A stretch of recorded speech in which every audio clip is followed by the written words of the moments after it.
लोकसभा चुनाव के नतीजों के बाद से ही आरएसएस इशारों ही इशारों में प्रधानमंत्री नरेंद्र मोदी और बीजेपी पर हमला करने का कोई भी मौका नहीं छोड़ रहा है।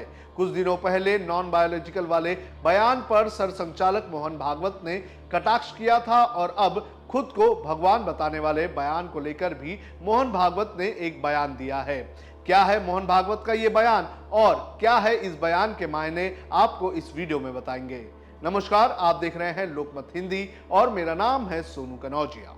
लोकसभा चुनाव के पहले बीजेपी प्रेसिडेंट जेपी नड्डा ने एक बयान दिया था जिसमें उन्होंने कहा था कि बीजेपी को चुनाव जीतने के लिए किसी की भी जरूरत नहीं है। कहा जा रहा है उसके बाद से ही आरएसएस और बीजेपी के बीच दूरियां बढ़नी शुरू हो गई थी। यही कारण था कि पिछले लोकसभा चुनाव में आरएसएस ने बीजेपी को उत्तर प्रदेश और महाराष्ट्र में उतनी मदद नहीं की, जिसके चलते उत्तर प्रदेश और महाराष्ट्र में बीजेपी को बड़े पैमाने पर नुकसान हुआ।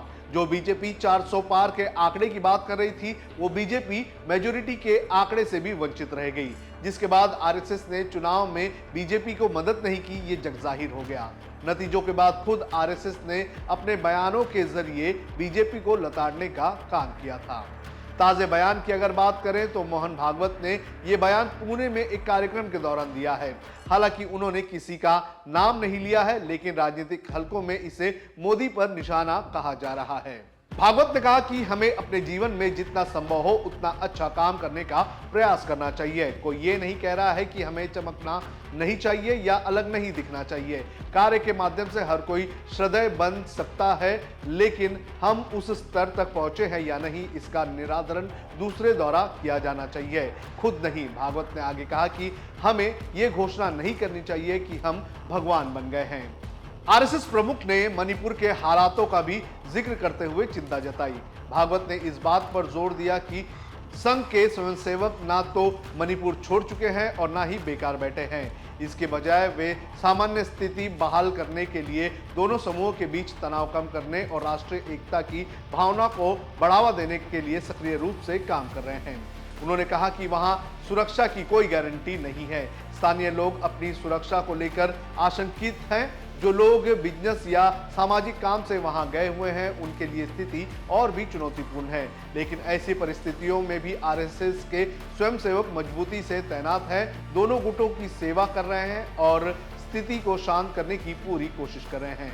भागवत ने कहा कि लगभग 40 साल पहले मणिपुर में ये स्थिति और भी बदतर थी। इसके बावजूद लोग यहाँ रहे और काम किया और स्थिति को बदला। संघ के स्वयंसेवक और प्रचारक मणिपुर लगातार जाते रहे हैं। उन्होंने क्षेत्र का हिस्सा बताकर बदलाव लाने का काम किया है। उन्होंने आगे कहा कि भारत को लेकर जो सपना देखा गया है, उसे हासिल करने में 2 और पीढ़ियां लगेगी। रास्ते में हमें उन लोगों से बाधाओं का सामना करना पड़ेगा जो भारत के उत्थान से ईर्ष्या करते हैं। हमें इन बाधाओं को पार करके आगे बढ़ना चाहिए। आपको बता दें कि मणिपुर को लेकर भी विपक्ष मोदी पर हमला करता रहा है।